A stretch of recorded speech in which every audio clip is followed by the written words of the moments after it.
मोदी, शाह और योगी की तिकड़ी ने राहुल गांधी को हराने के लिए वायनाड में किसे उतारा है?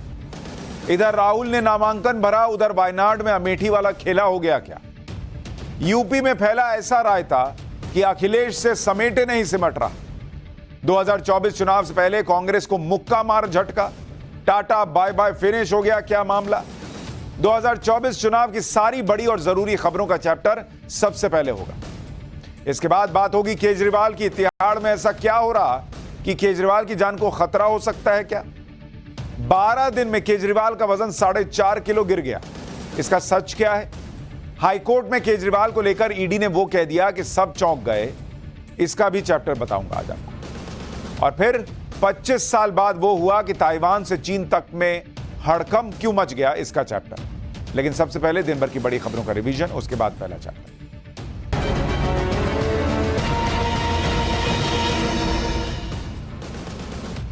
जम्मू कश्मीर के कठुआ मेडिकल कॉलेज में पुलिस और गैंगस्टर्स के बीच मुठभेड़ हुई।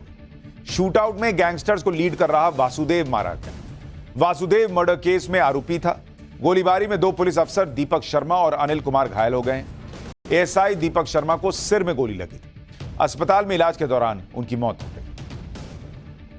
उत्तर प्रदेश पुलिस कांस्टेबल भर्ती पेपर लीक मामले के मुख्य आरोपी राजीव नयन मिश्रा को एसटीएफ ने ग्रेटर नोएडा से गिरफ्तार कर लिया है।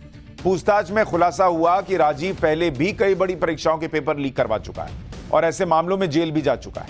एसटीएफ इस मामले में अभी तक 54 आरोपियों को गिरफ्तार करके जेल भेज चुकी है। राजस्थान पेपर लीक मामले में एसओजी ने 11 ट्रेनी सब इंस्पेक्टर को गिरफ्तार कर लिया है। एसओजी ने 15 ट्रेनी एसआई को राजस्थान पुलिस एकेडमी में से हिरासत में लिया और पूछताछ के बाद 11 को गिरफ्तार कर लिया। पेपर लीक मामले में जोधपुर से एक कांस्टेबल को भी गिरफ्तार किया गया है। उसने भी परीक्षा से पहले एसआई भर्ती का पेपर हासिल किया था। जिन ट्रेनी सब इंस्पेक्टर को गिरफ्तार किया गया है उसमें से ज्यादातर परीक्षा के टॉपर थे। गिरफ्तार आरोपियों में सुरेंद्र बगड़िया की मेरिट में 3री रैंक थी, जबकि मनीष बेनीवाल 100वीं रैंक पर था।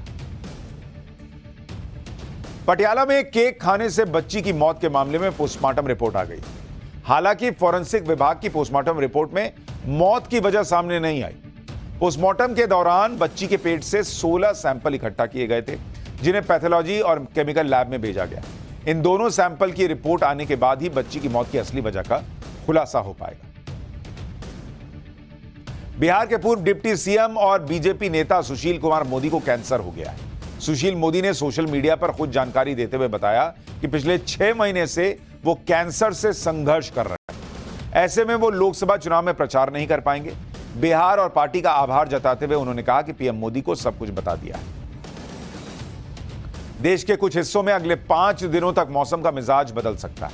मौसम विभाग के मुताबिक जम्मू कश्मीर, हिमाचल प्रदेश और उत्तराखंड में आंधी तूफान और बिजली गरजने की संभावना है। दिल्ली, उत्तर प्रदेश, बिहार के कुछ इलाकों में हल्की बारिश हो सकती है। कर्नाटक, ओडिशा और पश्चिम बंगाल के कुछ हिस्सों में लू चल सकती है। तो यह हो गया दिन भर का रिवीजन। अब पाठशाला की पहली क्लास 2024 के चुनाव पर। मोदी, शाह, योगी की तिकड़ी ने राहुल को वायनाड में हराने का भी प्लान बना लिया है। वहां किसे उतारा? इधर राहुल ने नामांकन भरा, उधर वायनाड में अमेठी वाला खेला हो गया। यूपी में फैला ऐसा रायता कि अखिलेश से समेटे नहीं सिमट रहा। 2024 चुनाव से पहले कांग्रेस को कौन कौन मुक्का मार झटका दे रहा है, यानी 2024 चुनाव की सारी बड़ी और जरूरी खबरों का चैप्टर सबसे पहले।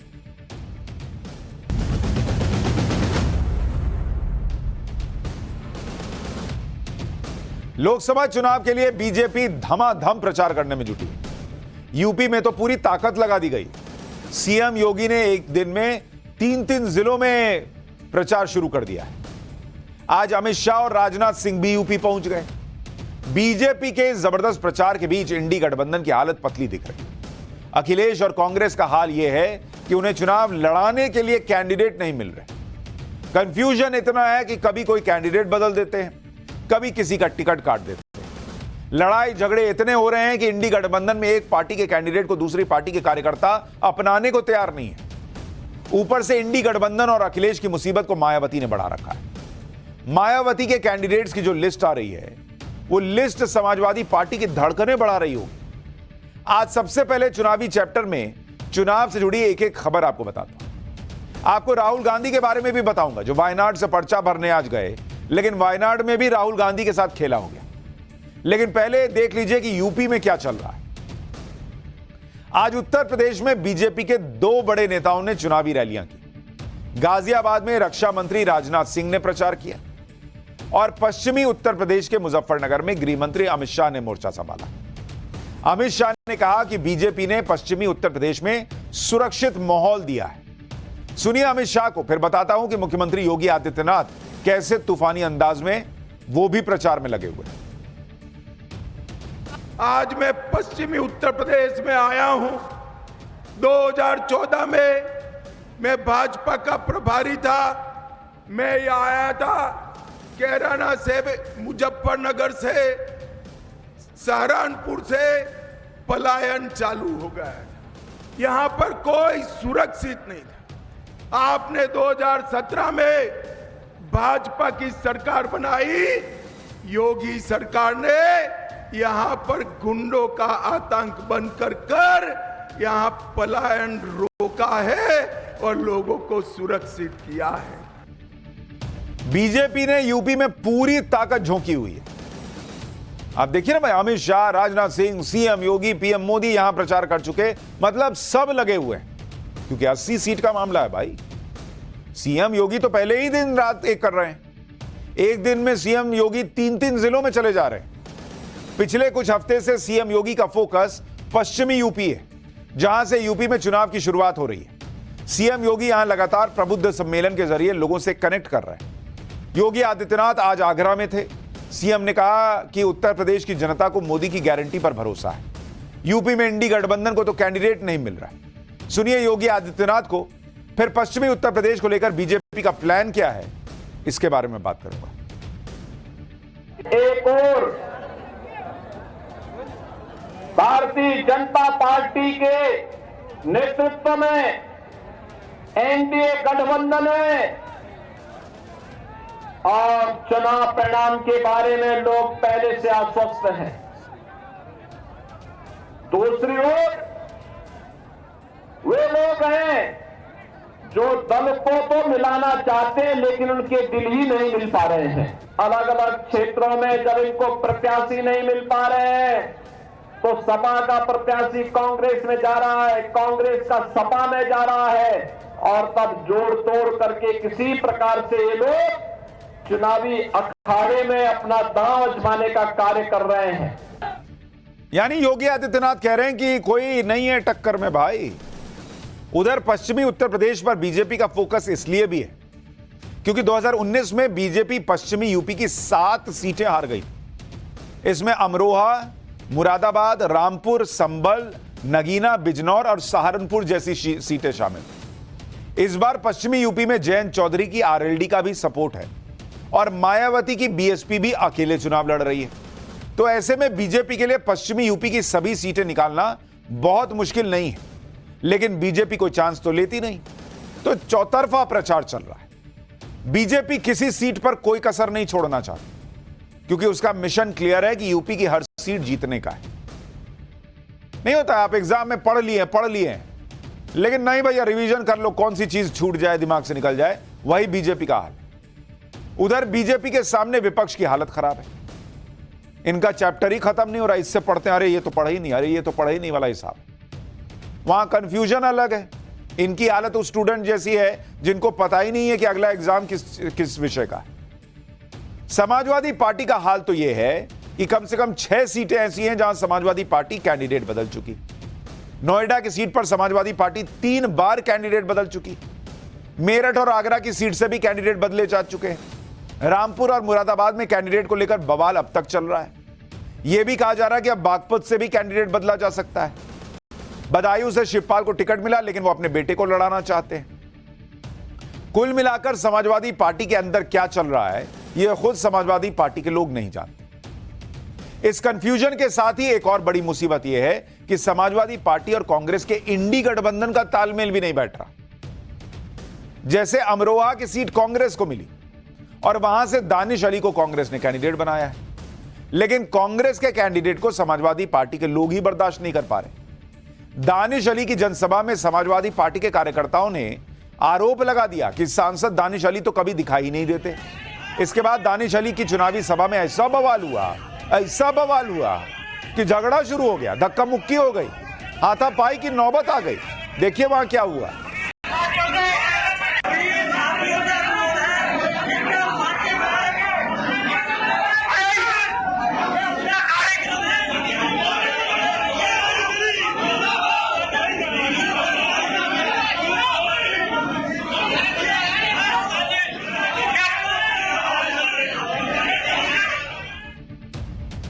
ये लोग मिल के लड़ रहे हैं, सपा और कांग्रेस, और कार्यकर्ता एक दूसरे को धोने में लगे।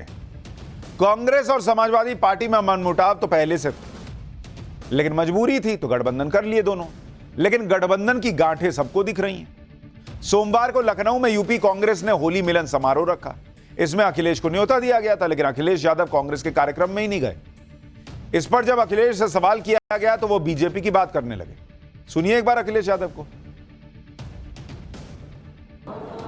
सब कुछ मिला है, आपको नहीं दिखाई दे रहा क्या नहीं मिला। और बीजेपी में कितने के दिल नहीं मिले? बीजेपी के लोग दिल मिले ना मिले, बस मुस्कुराते रहिए।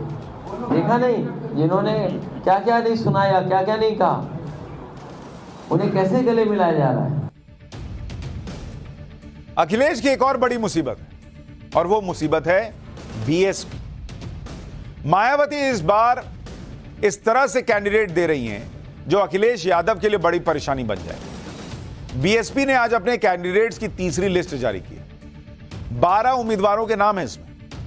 गाजियाबाद से नंद किशोर पुंडीर, अलीगढ़ से हितेंद्र कुमार, मथुरा से सुरेश सिंह, मैनपुरी से गुलशन देव शाक्य, खीरी से अंशय कालरा रॉकी जी, उन्नाव से अशोक कुमार पांडे, मोहनलालगंज से राजेश कुमार उर्फ मनोज प्रधान, कन्नौज से इमरान बिन जफर, लखनऊ से सरवर मलिक, कौशाम्बी से शुभ नारायण, लालगंज से इंदु चौधरी, मिर्जापुर से मनीष त्रिपाठी को टिकट दिया है। मायावती जितनी भी लिस्ट जारी कर रही है उससे अखिलेश की ही मुश्किल बढ़ रही है, क्योंकि हर लिस्ट में मायावती मुस्लिम नेताओं को टिकट दे रही है। बीएसपी ने अब तक यूपी की 36 सीटों पर कैंडिडेट उतारे हैं, जिनमें 9 सीटों पर मुस्लिम नेताओं को टिकट दिया है। रामपुर से जिशान खान को उतार दिया, सहारनपुर से माजिद अली, मुरादाबाद से इमरान सैफी, संभल से शौलत अली, अमरोहा से मुजाहिद हुसैन, आंवला से आबिद अली, पीलीभीत से अनीस अहमद खान, लखनऊ से सरवर मलिक, कन्नौज से इमरान बिन जफर। यानी बीएसपी जितना मुस्लिम कैंडिडेट्स को टिकट देगी, अखिलेश यादव की ही टेंशन बढ़ेगी, क्योंकि उससे वोट बटेंगे और उसका फायदा बीजेपी को मिल सकता है। मुसीबत सिर्फ अखिलेश की नहीं है, मुसीबत राहुल गांधी की भी है। राहुल गांधी अभी तक तय ही नहीं कर पाए हैं कि वो अमेठी से इस बार स्मृति ईरानी के सामने लड़ेंगे या नहीं। राहुल गांधी ने आज केरल के वायनाड से पर्चा भरा, लेकिन वायनाड जाकर भी राहुल गांधी का स्मृति ईरानी से पीछा नहीं छूटने वाला, क्योंकि स्मृति ईरानी भी वायनाड पहुंचने वाली है। स्मृति ईरानी पिछले चुनाव में राहुल गांधी को अमेठी में हरा चुकी है। अब स्मृति ईरानी के बारे में कहा जा रहा है कि वो गुरुवार को राहुल गांधी की वायनाड सीट का दौरा करने जा रही हैं। गुरुवार को वायनाड के बीजेपी कैंडिडेट का नॉमिनेशन है। स्मृति ईरानी वायनाड के बीजेपी कैंडिडेट के नॉमिनेशन में शामिल होंगी कहा जा रहा है। वायनाड से बीजेपी ने केरल के प्रदेश अध्यक्ष के सुरेंद्रन को टिकट दिया है। के सुरेंद्रन को वायनाड से लड़ाकर बीजेपी ने राहुल गांधी की मुश्किल भी बढ़ाई है। अच्छा, वहां लेफ्ट ने भी कैंडिडेट उतारा हुआ है, तो राहुल गांधी की मुश्किल वैसे ही कम नहीं है। दूसरा, सामने स्मृति ईरानी का चेहरा दिखेगा वहां पर वायनाड में भी। वायनाड में स्मृति ईरानी बीजेपी कैंडिडेट के सुरेंद्रन के समर्थन में रोड शो करेंगी। वायनाड पहुंचने से पहले स्मृति ईरानी ने पीएफआई की पॉलिटिकल विंग एसडीपीआई का समर्थन कांग्रेस को मिलने पर बड़ा हमला बोला। एक बार स्मृति ईरानी को भी सुनिए। सुना है कुछ लोग वायनाड में आज अपना पर्चा भर रहे हैं, वहां मेरे प्रदेश अध्यक्ष उसके सामने चुनाव लड़ रहे हैं और कह रहे हैं अब गत इतनी हो गई है उनकी राजनीति की कि आतंकवादी संगठनों से वो सहायता मांग रहे हैं। आज ये लोग अपनी सत्ता के लिए देश को धमकी देते हैं कि अगर मोदी फिर से प्रधानमंत्री बन गया तो देश में आग लग जाएगी। मैं राहुल गांधी से कहना चाहती हूं, कान खोलकर सुन लो, इस देश को पहले भी गोरों ने ललकारा था, इसी देश ने गोरों को धूल चटाई। इस देश को पहले भी दुश्मनों ने ललकारा था, इसी देश ने धूल चटाई। तुमने लोकतंत्र को कलंकित करने के लिए अगर देश को धमकाया तो ये देश छेड़ता तो नहीं, लेकिन छेड़ा जाता है तो ये देश।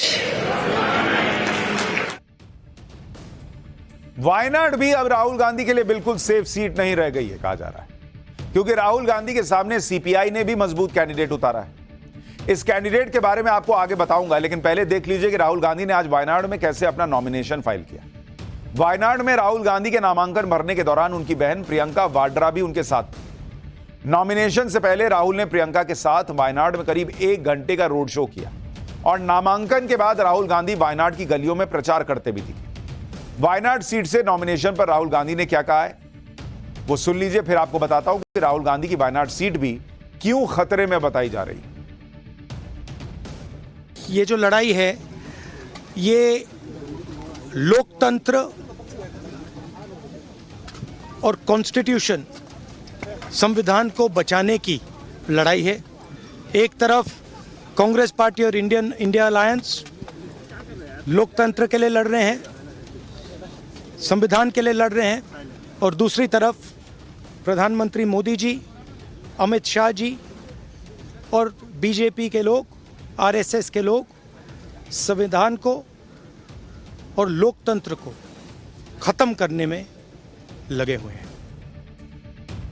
राहुल गांधी ने वायनाड सीट पर पिछले लोकसभा चुनाव में बड़े अंतर से जीत दर्ज की थी। इसी भरोसे पर राहुल गांधी इस बार भी वायनाड सीट से चुनाव लड़ने पहुंच गए।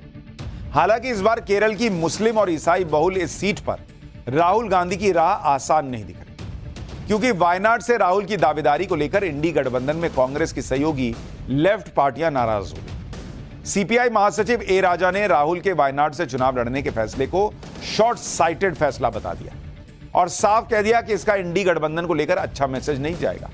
इसलिए लेफ्ट ने वायनाड सीट पर राहुल गांधी के खिलाफ अपना पूरा जोर लगा दिया है। राहुल गांधी के नॉमिनेशन से 2 घंटे पहले ही एलडीएफ यानी लेफ्ट डेमोक्रेटिक फ्रंट की कैंडिडेट और सीपीआई नेता एनी राजा ने वायनाड सीट से नॉमिनेशन किया। एनी राजा ने वायनाड में रोड शो भी किया और दावा किया कि वो पिछले 1 महीने से वायनाड में लोगों से बात कर रही हैं और लोग वायनाड के लोकल मुद्दों की अनदेखी को लेकर अपने मौजूदा सांसद राहुल गांधी से काफी नाराज हैं। यानी कहने को जो लोग इंडी गठबंधन में वही बता रहे हैं कि राहुल गांधी सांसद के तौर पर वायनाड में फेल है। वैसे कांग्रेस खुद को नरेंद्र मोदी का सबसे बड़ा चैलेंजर मानती है, लेकिन इस बात पर लोग कांग्रेस की खिल्ली उड़ाते हैं, क्योंकि कांग्रेस की हालत यह हो गई है कि उनके नेता रात को नरेंद्र मोदी को कोसते हुए सोते हैं, सुबह उठकर बीजेपी ज्वाइन कर लेते हैं। यही काम आज बॉक्सर विजेंदर सिंह ने कर दिया। विजेंदर सिंह ने आज अचानक बीजेपी ज्वाइन कर ली। दोपहर को जैसे ही यह खबर आई कि विजेंदर सिंह बीजेपी में शामिल होंगे, यह सुनकर बहुत लोग शॉक्ड रह गए, क्योंकि विजेंदर सिंह तो घनघोर मोदी विरोधी दिखते रहे। वो राहुल गांधी की ऐसी तारीफ करते थे कि जैसे राहुल गांधी से बड़ा नेता दुनिया में कोई नहीं है। बॉक्सर विजेंदर सिंह राहुल गांधी की न्याय यात्रा में भी शामिल हुए थे। देखिए तस्वीर, दोनों मूंछ को ताव दे रहे थे। सबसे बड़ी बात यह है कि कल ही विजेंदर सिंह ने राहुल गांधी के 2 ट्विटर पोस्ट रीट्वीट किए थे, जिसमें एक में राहुल गांधी पीएम मोदी का मजाक भी उड़ा रहे थे और दूसरे ट्वीट में राहुल गांधी ये आरोप लगा रहे थे कि पीएम मोदी फिक्सिंग से चुनाव जीतकर संविधान बदल लेंगे। और ये भाई रात तक ये दोनों ट्वीट रीट्वीट कर रहे थे। लोग इसी बात पर कांग्रेस पर हंस रहे हैं कि रात को विजेंदर राहुल गांधी के मोदी विरोधी ट्वीट रीट्वीट कर रहे थे और सुबह उनका ऐसा दिल बदला कि बीजेपी में शामिल होने के लिए बीजेपी हेडक्वार्टर पहुंच गए। बीजेपी में शामिल होने के बाद जब विजेंदर सिंह से यह पूछा गया कि कल तक तो आप राहुल गांधी के ट्वीट रीट्वीट कर रहे थे, और वो भी वो ट्वीट जिसमें वो पीएम मोदी का मजाक उड़ा रहे थे, तो बॉक्सर का मन 24 घंटे में कैसे बदल गया जी? इस पर विजेंदर सिंह ने क्या जवाब दिया वो सुनिए। वो कह रहे हैं कि राहुल गांधी के ट्वीट रीट्वीट करने के बाद वो सो गए, फिर जब उठे तो लगा कि नहीं, ये तो मैं गलत कर रहा हूं, गलत प्लेटफॉर्म पर। उन्होंने खुद से कहा कि बीजेपी में आइए, यहां से सही दिशा में जाएंगे, इसलिए वो बीजेपी में आ गए। बॉस ये सोते हैं, सुबह उठ के इनको पता चलता है कि पिछला काम गलत कर रहे थे तो बीजेपी में चले गए। बीजेपी वाले इनको ढंग से सोने नहीं देंगे, कहेंगे पता चला कल को फिर कांग्रेस में गया था।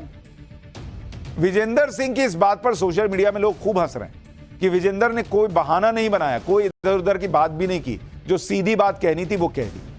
विजेंदर ने कहा कि उनकी घर वापसी हो रही है और वो पहले की तरह गलत को गलत और सही को सही कहते रहेंगे।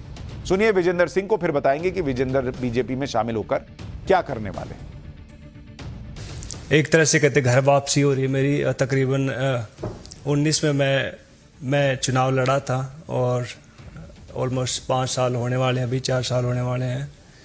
तो अभी कहते कि इंग्लिश में कहावत है गुड टू बी बैक, तो काफ़ी अच्छा लग रहा है। और मैं चाहूँगा कि इस गवर्नमेंट में रहकर मैं ज़्यादा से ज़्यादा लोगों का भला कर सकूँ, लोगों को सही राह दिखा सकूँ। और मैं पहले वाला विजेंदर हूँ और जो भी मेरे को लगेगा गलत है, गलत को गलत कहूँगा, सही को सही कहूँगा। बॉक्सर विजेंदर सिंह के बीजेपी में आने से बीजेपी को क्या फायदा होगा वो आपको बताऊंगा। पहले ये देखिए कि विजेंदर के बीजेपी में आने के बाद उनके पुराने सोशल मीडिया पोस्ट और तस्वीरें कैसे वायरल हो रही है। विजेंदर का एक सोशल मीडिया पोस्ट वायरल हो रहा है। इसमें विजेंदर सिंह और नवीन जिंदल साथ दिख रहे हैं। ये तस्वीर विजेंदर ने इसी साल 9 मार्च को पोस्ट की थी। मजे की बात यह है कि अब ये दोनों ही बीजेपी में आ चुके हैं। इस साल की शुरुआत यानी 1 जनवरी को विजेंदर सिंह ने सोशल मीडिया पर पोस्ट किया था। उसमें लिखा था कि पहले मुसलमान, फिर किसान, उसके बाद जवान, फिर पहलवान और अब ड्राइवर, थोड़ा सब्र करो, अगला नंबर आपका। इस पोस्ट के जरिए विजेंदर सिंह ने बीजेपी पर निशाना साधा था। अब विजेंदर सिंह के इसी तरह के पोस्ट और तस्वीरें वायरल हो रही है। लोग पूछ रहे हैं कि भाई कल तक तो गाली दे रहे थे, आज सोया सुबह उठ के बीजेपी में। लेकिन ऐसा थोड़ा ही होता है कि कोई रात तक किसी को गाली दे और सुबह उठकर उसी के साथ खड़ा हो जाए। विजेंदर सिंह के बारे में तो कल तक ये तक कहा जा रहा था कि विजेंदर मथुरा में इंडी गठबंधन की तरफ से कांग्रेस के कैंडिडेट हो सकते हैं। बीजेपी की सिटिंग सांसद हेमा मालिनी को कड़ी टक्कर देने वाले हैं इंडी गठबंधन की तरफ से।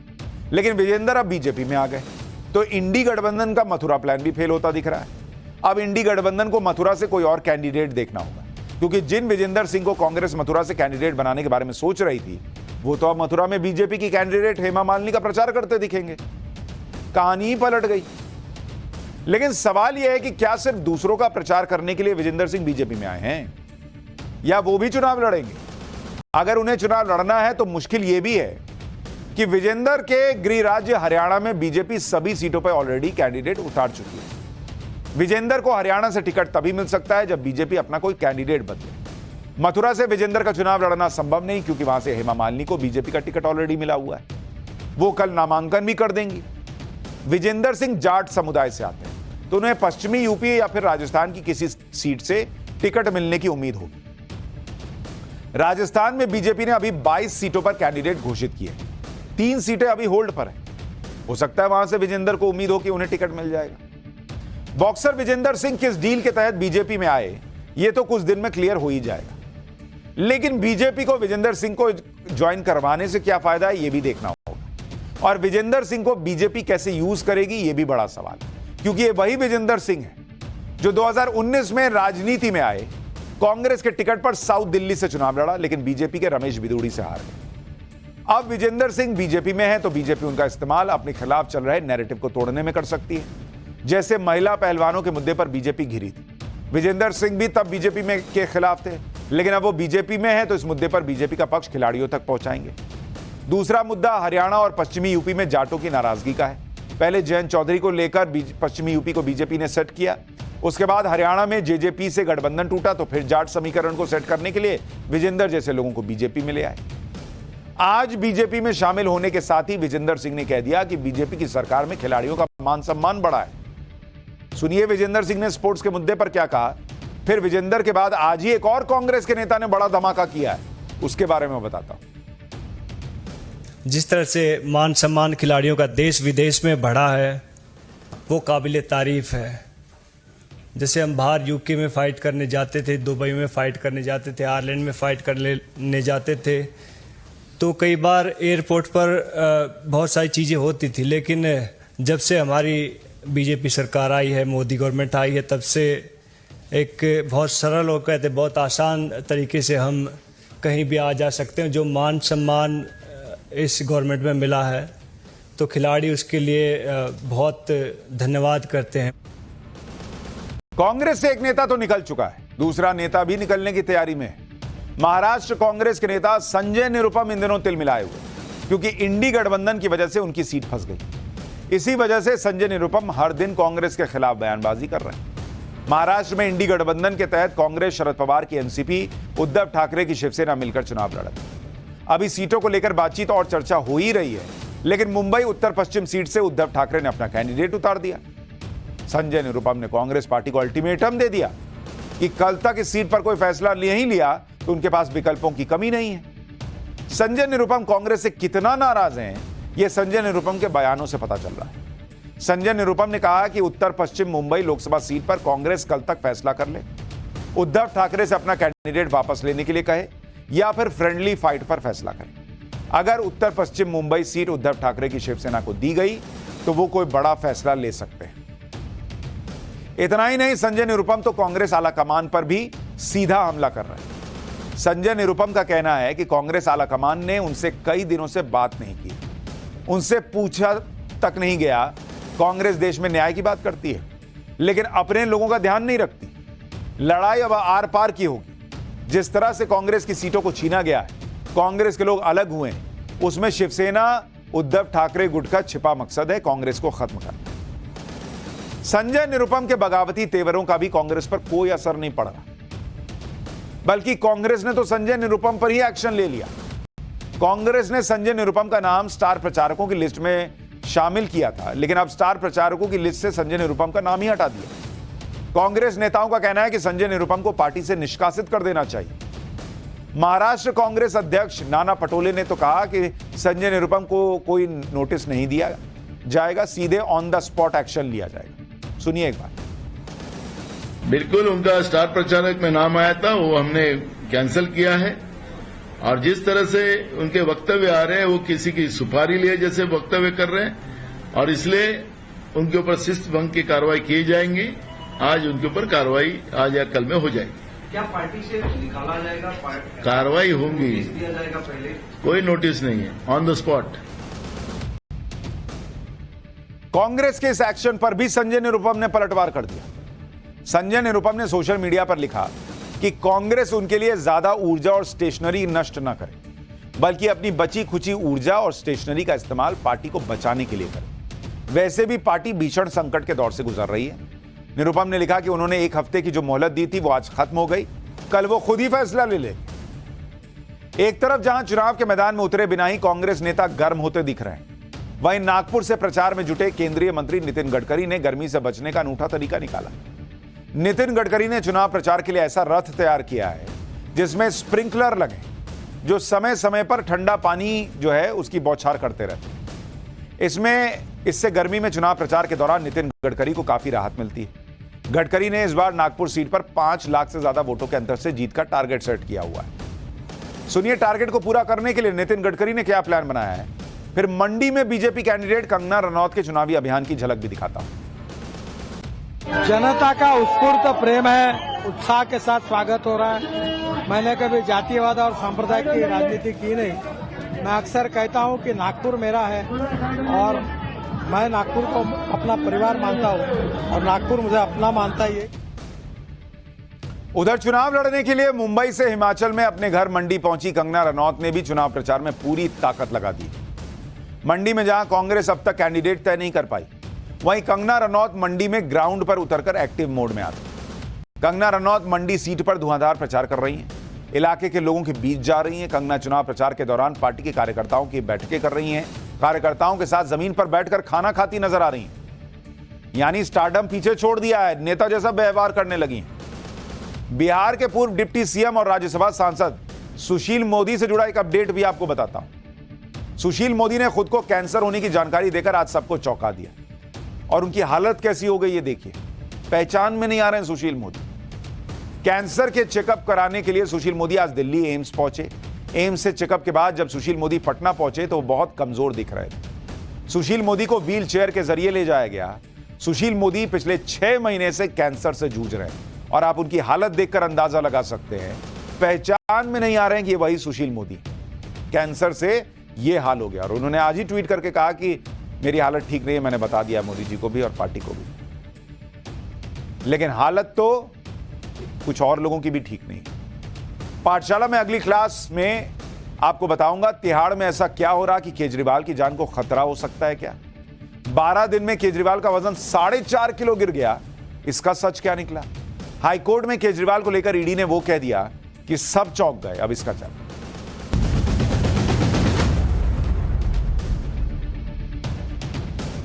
आज आम आदमी पार्टी के सांसद संजय सिंह के जेल से छूटने का जश्न मना रही है पार्टी। संजय सिंह को कल जमानत मिली थी, आज वो तिहाड़ जेल से शर्तों के साथ छूट गए। लेकिन संजय सिंह के छूटने का मतलब यह नहीं कि आम आदमी पार्टी की मुसीबत भी पीछे छूट गई। आज ईडी ने हाईकोर्ट में ऐसा खुलासा कर दिया कि जेल के अंदर अरविंद केजरीवाल और बाहर पार्टी की टेंशन बढ़ गई। केजरीवाल के मामले में ईडी ने आज हाईकोर्ट में जो कहा है उससे लगता है कि आज फिर केजरीवाल की रात तिहाड़ में बेचैनी में ही कटेगी। लेकिन ईडी ने ऐसा क्या खुलासा किया वो भी आपको बताऊंगा।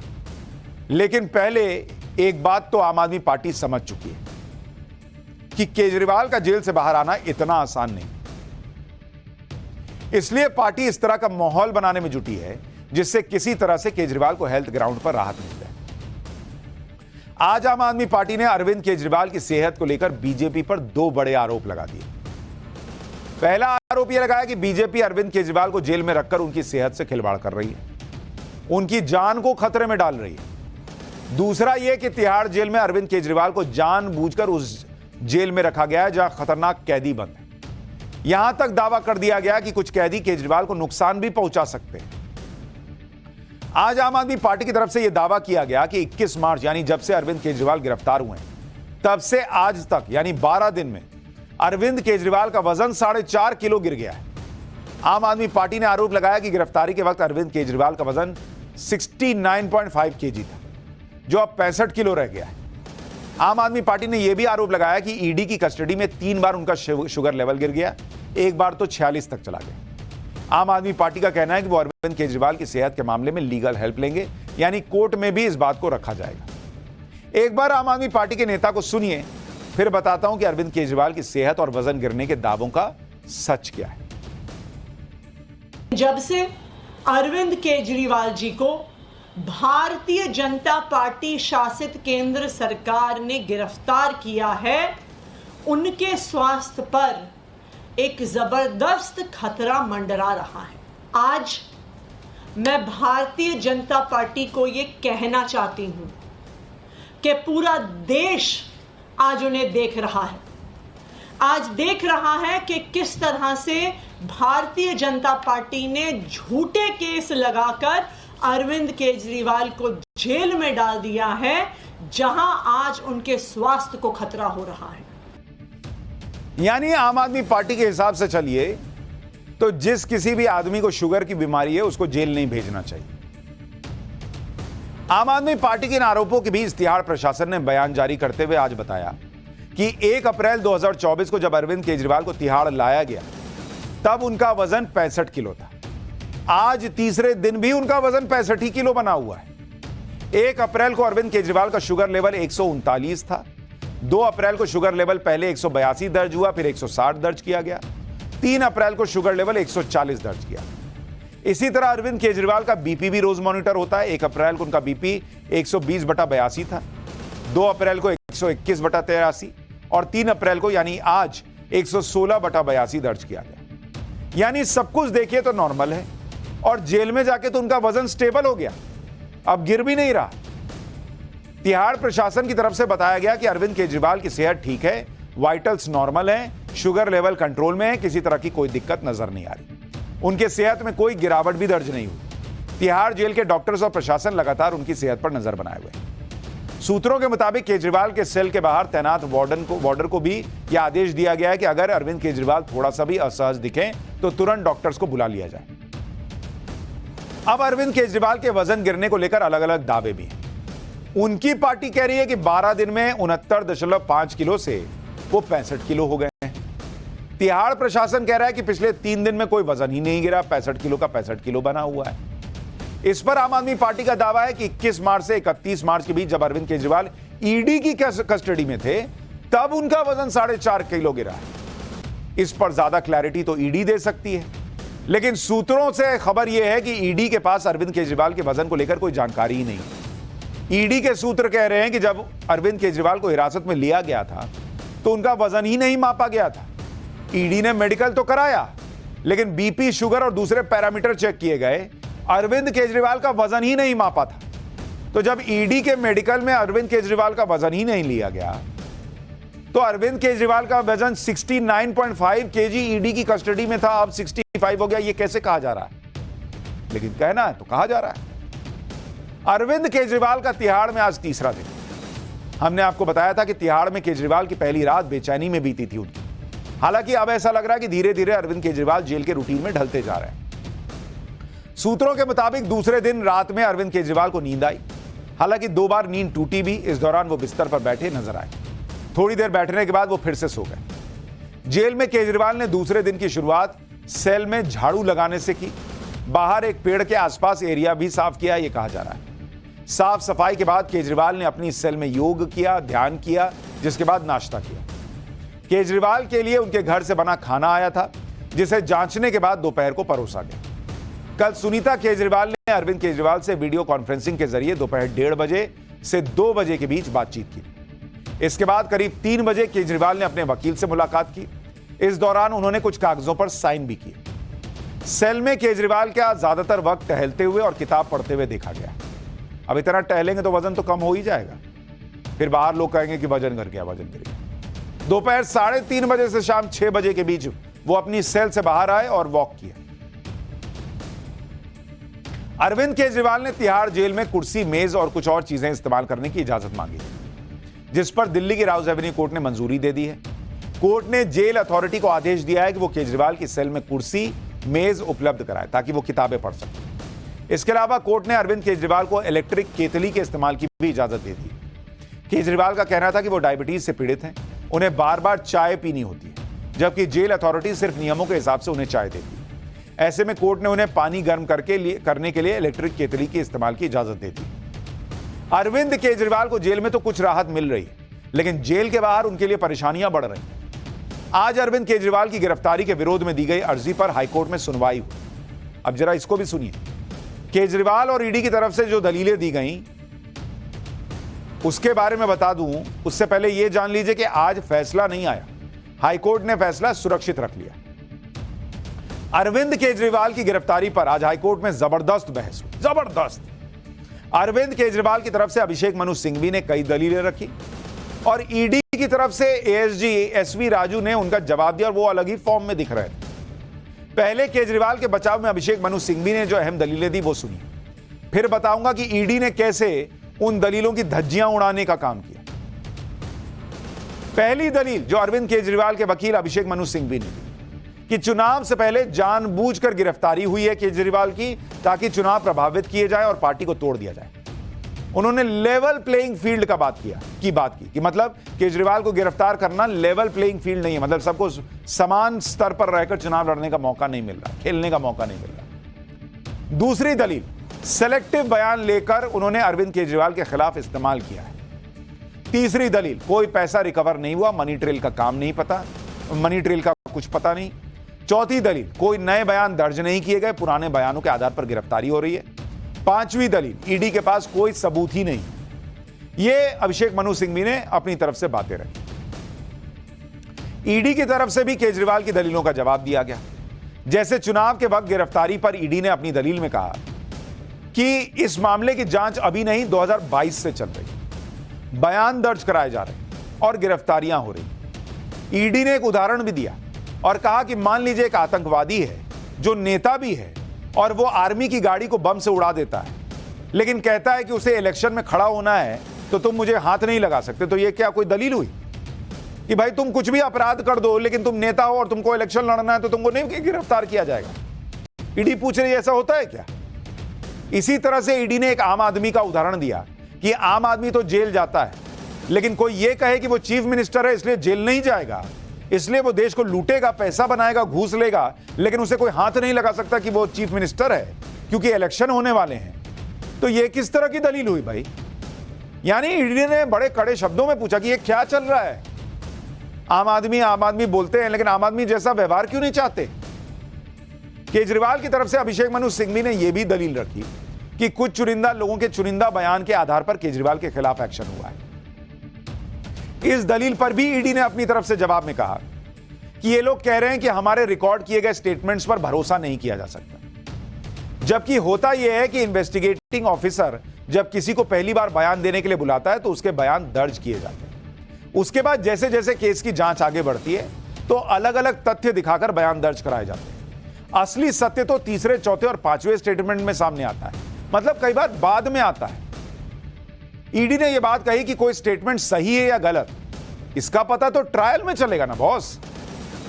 जब चार्जशीट फाइल होगी, ट्रायल शुरू होगा, तब तय होगा कि कौन झूठ बोला, कौन सच बोला। इस स्टेज पर कि गिरफ्तारी सही है कि या नहीं, या किसी को बेल देनी है या नहीं, इस स्टेज पर आप किसी का स्टेटमेंट कैसे सही या गलत मान सकते हैं? फिर तो इन्वेस्टिगेटिंग ऑफिसर की भूमिका जो है वो कोर्ट एक तरह से कर रहा है, ये ईडी की तरफ से कहा गया।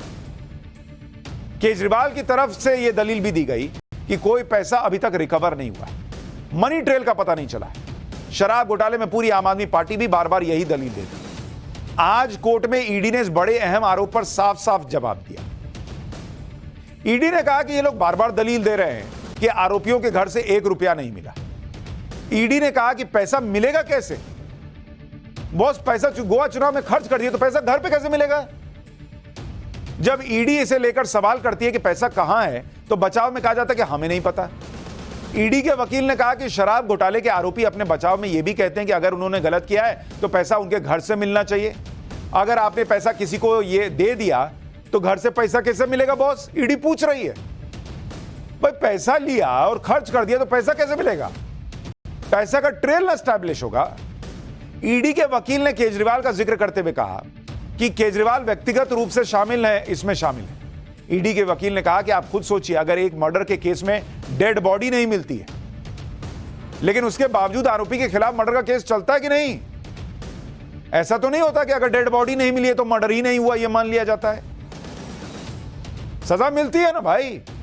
तो पैसा खर्च हो गया मान लीजिए अगर किसी घोटाले का, तो फिर कोई केस नहीं होगा। और अरविंद केजरीवाल इतनी लंबी लिस्ट सुनाते थे जब पॉलिटिक्स में आए थे कि ये बेईमान, ये बेईमान, ये बेईमान। उनमें से किसके किसके घर से इन्होंने नोट रिकवर कर लिया था? ईडी ने कोर्ट को यह भी बताया कि इस केस में मनी ट्रेल है और ईडी ने उसे लोकेट कर लिया। हो सकता है कि पूरा पैसा इस्तेमाल हो गया है, इसलिए वो पैसा ना मिले, लेकिन पैसा कहां से शुरू हुआ और कहां जाके खत्म हुआ, यह मनी ट्रेल बड़ी इंपॉर्टेंट है। केजरीवाल के वकील ने बचाव में यह दलील दी कि इस केस में तो कुछ नया नहीं हो रहा। इस केस में आखिरी बयान अगस्त 2023 में लिया गया था।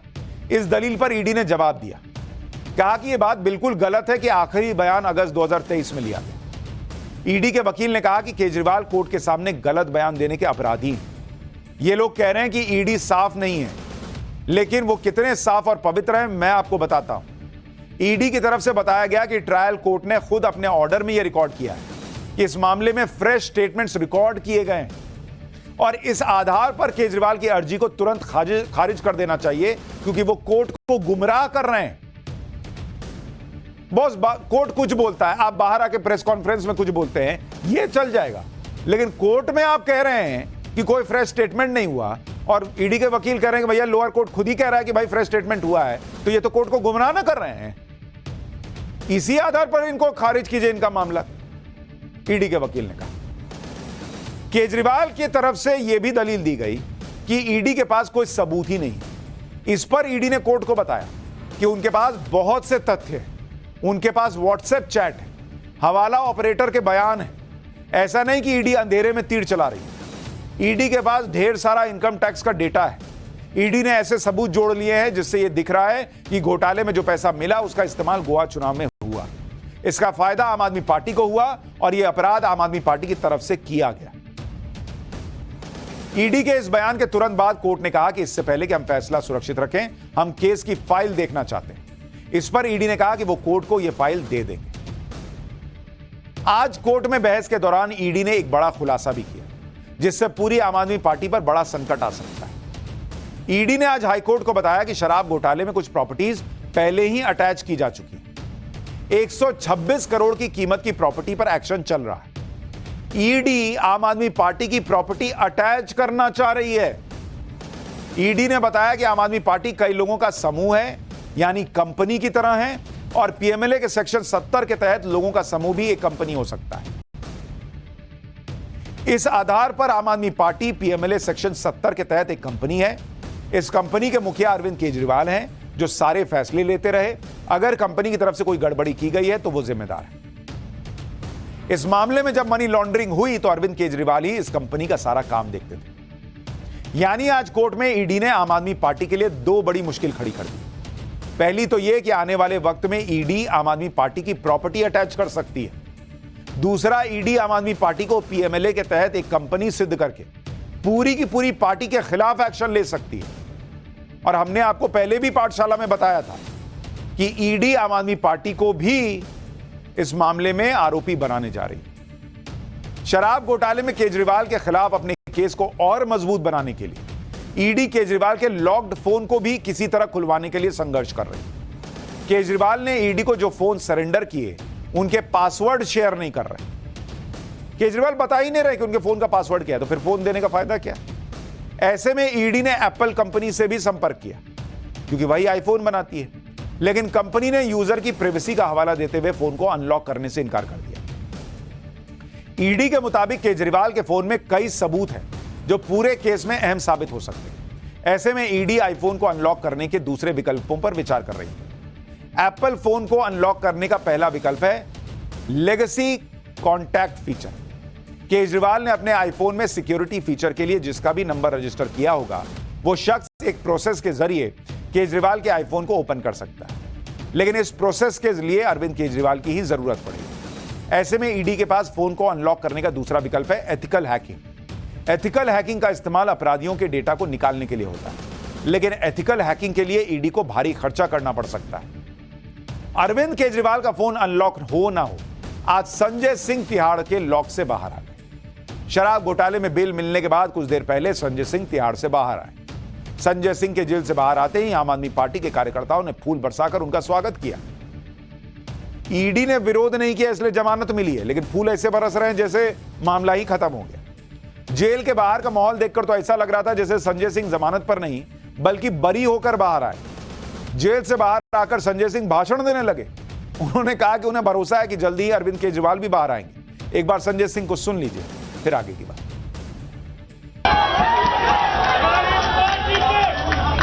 सबसे बड़ा नेता अरविंद केजरीवाल, मनीष सिसोदिया, सत्येंद्र जैन को इन जेल की सलाखों के पीछे रखा गया है।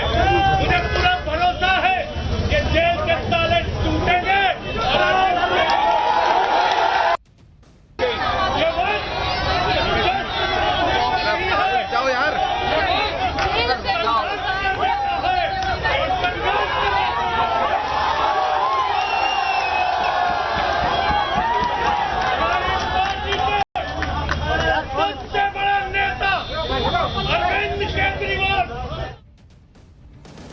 संजय सिंह को कुछ शर्तों के साथ जमानत मिली है। संजय सिंह को पासपोर्ट कोर्ट में सरेंडर करना होगा, यानी वो देश नहीं छोड़ सकते।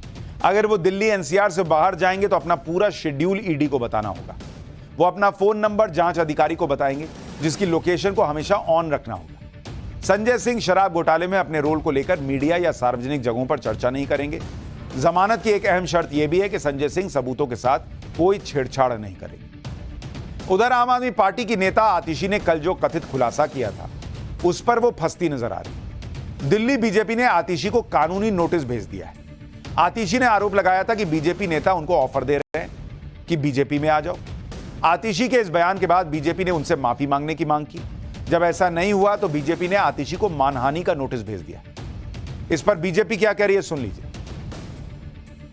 हमने कल ही कहा था कि अगर आपके पास कोई तथ्य है तो रखिए, अन्यथा माफी मांगे, नहीं तो हम आपके खिलाफ कानूनी कार्रवाई करेंगे। तो उनको डेफेमेशन नोटिस दिया है। हम उनसे 4 चीजें पूछ रहे हैं। किसने संपर्क किया, कोई नाम तो होगा ना, किसी ने तो बात की होगी, उसका नाम बताइए। वो कहते हैं मेरे नजदीकी रिश्तेदार को संपर्क किया, उस रिश्तेदार का नाम बताइए। किस तरह से संपर्क किया, कोई आके मिला था क्या, किसी ने फोन पे बात की थी? अगर ऐसा है तो अपना फोन दीजिए, उसको इन्वेस्टिगेशन करवाते हैं। आप झूठ बोलेंगे और भाग जाएंगे, इस बार ऐसा नहीं होगा।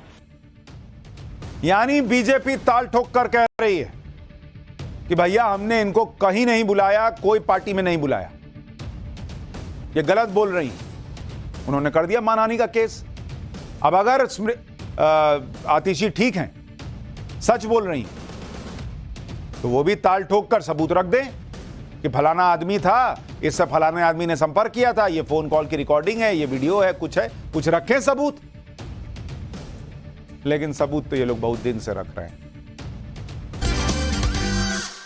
नमस्कार, इन्वेस्टमेंट की पाठशाला में आप सभी का बहुत स्वागत है। मैं हूं Sushant Sinha. HSBC mutual funds partnered by Times Now Nav Bharat की स्पेशल क्लास में हम आपके साथ बात करने वाले हैं कि निवेश करना है तो उसको लेकर कई बार लोगों के मन में बहुत डाउट रहता है। पैसा आदमी सोचता है ना कि लगाएं तो कम से कम ढंग से लगाएं, बर्बाद ना हो जाए। लेकिन लोगों को यह भी दिखता है कि आसपास सब पैसा बना रहे हैं, क्योंकि शेयर बाजार तो रॉकेट बना हुआ है, और सबसे सुनते हैं कि भाई पैसा लगाया, इतना मुनाफा कमाया, लेकिन अपने पास अनुभव नहीं है। तो फिर क्या करें, कैसे पैसा लगाएं, म्यूचुअल फंड्स में पैसा लगाएं या ना लगाएं, अच्छा रिटर्न कैसे हासिल करें, ये सारी बातें आज हम इस क्लास में चर्चा में लाने वाले हैं। और हमारे साथ गेस्ट लेक्चरर के तौर पर मौजूद हैं HSBC म्यूचुअल फंड के CEO कैलाश कुलकर्णी जी। कुलकर्णी जी, बहुत बहुत स्वागत है आपका। नमस्कार। और आज हम विस्तार से पाठशाला में म्यूचुअल फंड्स की बात करेंगे, लेकिन मुझे लगता है कि थोड़ा लोग ना, वो जो शुरू में नहीं आता था कि mutual funds are subject to market risk, वो इतना आप लोगों ने बड़बड़ करके बोला ना, तो लोग घबरा गए म्यूचुअल फंड से। फिर धीरे धीरे आया है वो, अभी धीरे स्पीड कम हुई है, लेकिन लोगों का वो कनेक्ट नहीं बन पाया। क्या म्यूचुअल फंड खतरनाक है? कैसे म्यूचुअल फंड होते हैं? कितने तरह के होते हैं? लगाना चाहिए पैसा? मेरे हिसाब से बिल्कुल लगाना चाहिए पैसा। ऐसा है कि ऐसे कुछ भी नहीं है जहां रिस्क नहीं होता है। हम रास्ता अगर क्रॉस कर रहे हैं उसमें भी एक रिस्क रहता है। राइट। तो मेरे हिसाब से जब भी हम निवेश करते हैं सोच समझ के निवेश करना चाहिए, समझना चाहिए कहाँ निवेश करते हैं। म्यूचुअल फंड इसेंशियली 3 टाइप के होते हैं। एक इसको बोलते हैं इक्विटी फंड्स, जो शेयर बाजार में निवेश करता है। दूसरा जो है वो है डेट फंड्स, जो कि बॉन्ड या डिबेंचर्स में दे। और तीसरा है इसका जो कॉम्बिनेशन, जिसको हाइब्रिड फंड्स बोलते हैं। कुछ पोर्शन इक्विटी में रहता है, कुछ पोर्शन फिक्स्ड इनकम में रहता है या डेट में रहता है, और कभी कभी इसमें थोड़ा सा गोल्ड इन्वेस्टमेंट में भी कुछ भाग आता है। तो मोटे तौर पर अगर मैं आपको समझाऊं कि जो कुलकर्णी साहब कह रहे हैं उसके हिसाब से हम चले, तो म्यूचुअल फंड जो हैं वो 3 तरह के हो गए। एक आपके सामने जो है वो इक्विटी हो गया, ठीक है सर, जहां गलत होऊंगा आप बताइएगा, क्योंकि आज आप गेस्ट लेक्चरर हैं तो आप ही हमें भी सुधारिएगा। दूसरा होता है डेट फंड्स, और तीसरा जो है वो आप कह रहे हैं होता है हाइब्रिड। हाँ जी। और अगर मोटे तौर पर मैं सही समझ पाया हूं तो इक्विटी जो है वो शेयर मार्केट में पैसा लगाता है, तो यहां आपका पैसा आपने लगाया और वो शेयर मार्केट में गया, जो कि अभी रॉकेट बना हुआ है। दूसरा है डेट फंड्स, जो कि आप बॉन्ड्स वगैरह में पैसा लगाते हैं, ठीक है। और तीसरा जो है वो इन दोनों का मिला जुला है, इन दोनों को मिला दीजिए, थोड़ा पैसा उधर लगाया, थोड़ा पैसा इधर लगाया, तो वो हाइब्रिड हो गया। ऐसे कुछ प्रोडक्ट्स होते हैं जहां सोने में भी निवेश होता है। 10 to 20% जो होता है वो गोल्ड में भी आ सकता है। तो अभी तो आपको सुनने में सब सिंपल लग रहा है, लेकिन फिर भी लोगों के मन में डाउट तो होगा ही कि आर्थिक जरूरत को पूरा करने के लिए ये तीनों किस तरह से अलग है। मतलब ज्यादा कमाई किस में हो सकती है? एक तो ये भी है ना कि भाई तीनों हैं, लेकिन ज्यादा पैसा किधर से आएगा? इसका उत्तर जो है वो थोड़ा कॉम्प्लेक्स है, क्योंकि अगर आपको 1 साल के लिए निवेश करना है तो आप इक्विटी में ना जाएं, ये हमारी राय होती है। क्योंकि इक्विटी मार्केट वॉलेटाइल रहता है, शेयर मार्केट ऊपर नीचे जाता है, तो आपको नुकसान हो सकता है। पर अगर आपने डेटा देखा और 10 साल के लिए अगर आपने निवेश किया तो 10 साल में जनरली इक्विटी नुकसान नहीं देता है। तो इस हिसाब से आपको आपके लक्ष्य के अनुसार आपको निवेश करना चाहिए। तो ऑब्वियसली डेट जो होता है वो सबसे कंजर्वेटिव रहता है, जहाँ रिटर्न्स थोड़े कम होते हैं। हाइब्रिड जो होता है उससे थोड़ा अधिक रिटर्न मिल सकते हैं, पर आपको 3 से 5 साल ज़रूरी है रहना। और सबसे ज़्यादा रिटर्न्स मिल सकते हैं इक्विटी में, पर वो सबसे ज़्यादा वॉलेटाइल रहता है। तो इसको अगर साधारण भाषा में कहें लोगों के लिए कि अगर आपको किसी से विवाह करना है तो उसके साथ ज्यादा समय बिताना पड़ता है, और फिर लाइफ में सबसे ज्यादा रिटर्न भी उधर से ही आता है। तो इक्विटी जो है वो विवाह करने जैसा है कि आप थोड़ा सा कॉफी पिए, घूमे फिरे और रिश्ता खत्म कर दिया, ये मामला चल रहा है, तो इक्विटी आपके लिए नहीं है। बिल्कुल नहीं। वहां आपको संबंध लंबा खींचना होगा, लंबा बनाना होगा, और फिर रिटर्न भी शानदार आएगा, और बाकी आप हाइब्रिड और डेट के लिए जा सकते हैं। अच्छा, एक चीज और है कैलाश जी, कि अगर हमने सही समझा तो जो इक्विटी में पैसा लगा रहे हैं थोड़ी देर उनको रखना चाहिए, मगर डेट म्यूचुअल फंड्स पर क्रेडिट रिस्क और इंटरेस्ट रिस्क का क्या खतरा है, नहीं है, क्या होता है? जरूर, उसमें एक अलग कैटेगरी सेबी ने बनाई है क्रेडिट रिस्क फंड्स करके। तो जिनको थोड़ा सा हायर रिटर्न चाहिए डेट में, वो क्रेडिट रिस्क फंड्स में जा सकते हैं। थोड़ा सा क्रेडिट रिस्क भी समझा दीजिए जिनको नहीं पता है क्रेडिट रिस्क ऐसा हो सकता है कि हमने एक कंपनी का अगर बॉन्ड खरीदा और वो कंपनी को हमें पैसे देने से इनकार कर लिया बिकॉज उनका कुछ आर्थिक समस्या आ गई थी, तो वो एक क्रेडिट रिस्क हो जाता है। That is why it is called credit risk fund. तो वो थोड़े हायर रिस्क के फंड्स होते हैं, जबकि जो काफी ऐसे डेट फंड्स होते हैं जो एकदम अच्छे से अच्छे कंपनी में निवेश करते हैं। अच्छा। और ट्रिपल ए जिसको बोलते हैं मार्केट में, ट्रिपल ए कंपनीज में निवेश करते हैं, वहां रिस्क बहुत कम रहता है। तो यानी आप अपने पास, आपके पास कितना पैसा है, कितना रिस्क लेने की क्षमता है। भाई पैसा कम है और आप रिस्क ले रहे हैं और उड़ गया तो फिर मामला गड़बड़ है। पैसा ज्यादा है, आप रिस्क ले सकते हैं, आपको जल्दी रिटर्न चाहिए तो आप जो है उस हिसाब से चल सकते हैं। अच्छा, हमने हाइब्रिड म्यूचुअल फंड्स की भी बात की, तो इसमें आपने कहा कि दोनों में इन्वेस्ट कर दिया जाता है पैसा, तो क्या इससे एडवांटेज होता है कि एक जगह पैसा नहीं लगा हुआ है? ज्यादातर ऐसा देखा जाता है कि हाइब्रिड फंड जो है, क्योंकि इक्विटी और डेट मार्केट साथ साथ चलते नहीं है। जनरली क्या होता है कि इक्विटी मार्केट जब बहुत अच्छा चल रहा है, डेट मार्केट इतना अच्छा नहीं चल रहा है, तो आगे पीछे होते रहता है। तो जब आप ये मिक्स करते हो, फंड मैनेजर ये डिसाइड करता है कि आज के दिन में इक्विटी ज़्यादा चलेगा डेट से या डेट ज़्यादा बेहतर है, तो इस हिसाब से वो मिक्स करता है 60-40, 50-50, 70-30 उस हिसाब से। तो इसमें वॉलेटिलिटी थोड़ी कम हो जाती है, तो रिस्क थोड़ा सा मध्यम हो जाता है जब आप हाइब्रिड फंड्स में निवेश करते हो। हम नए इन्वेस्टर को सलाह देते हैं कि डायरेक्ट इक्विटी फंड के जगह आप पहले एक जो पहली कदम रखते हैं वो आप हाइब्रिड में आइएगा, उसके बाद आप इक्विटी फंड्स में आइएगा। ठीक है, तो मतलब इसको अगर मोटे तौर पर आप समझें कि पहली सीढ़ी हाइब्रिड, उसके बाद आप चाहें तो सेकंड सीढ़ी डेट पे भी चढ़ सकते हैं और फिर आप चाहें तो इक्विटी पे चढ़ सकते हैं। या पहली सीढ़ी हाइब्रिड, दूसरी सीढ़ी इक्विटी। अच्छा, दूसरी हाँ, वो भी कर सकते हैं। वो भी कर सकते हैं। ठीक है। अच्छा, बहुत सारे लोगों के मन में ये भी प्रश्न होगा, क्योंकि जो मिडिल क्लास है उसके लिए एक बड़ा कंसर्न ये रहता है कि मेरा टैक्स बचेगा क्या? तो म्यूचुअल फंड में पैसा लगाने से कोई टैक्स बचता है क्या? ऐसा कोई ऑप्शन होता है? हाँ जरूर, एक कैटेगरी ऑफ फंड्स है जिसको बोलते हैं ELSS। अच्छा। उसमें आप जितना निवेश करते हो ADC के अंदर आपको टैक्स बेनिफिट मिलता है। अभी ऑफ कोर्स फाइनेंस मिनिस्ट्री ने 2 अलग किया। अगर आप नए टैक्स रिजीम में हो तो उसमें कोई लाभ नहीं है, पर अगर आप पुराने टैक्स रिजीम अभी भी चला रहे हो तो उसमें जरूर एक फायदा मिलता है आपको। तो कैलाश जी, इस क्लास में निवेशकों को आपने इतना बताया और इतना आसानी से समझा दिया है कि मेरा भी दिल कर रहा है कुछ म्यूचुअल फंड में पैसा लगाऊं। पर एक चीज मैं बताना चाहता हूं निवेशकों के लिए कि इस इंडस्ट्री में आने के लिए उम्र की कोई जरूरत, आप जिस दिन सोच समझ के बोलते हो कि आज से मुझे निवेश चालू करना है, वो दिन अच्छा होता है, क्योंकि उस दिन से ट्रेन आगे चालू होती है। तो शुरुआत आपने अभी तक नहीं की है तो अब भी कर सकते हैं, कोई देरी नहीं हुई है। इन्वेस्टमेंट की पाठशाला with HSBC mutual fund partnered by Times Now Nav Bharat में टाइम देने के लिए आपका बहुत बहुत धन्यवाद कुलकर्णी जी। Thank you.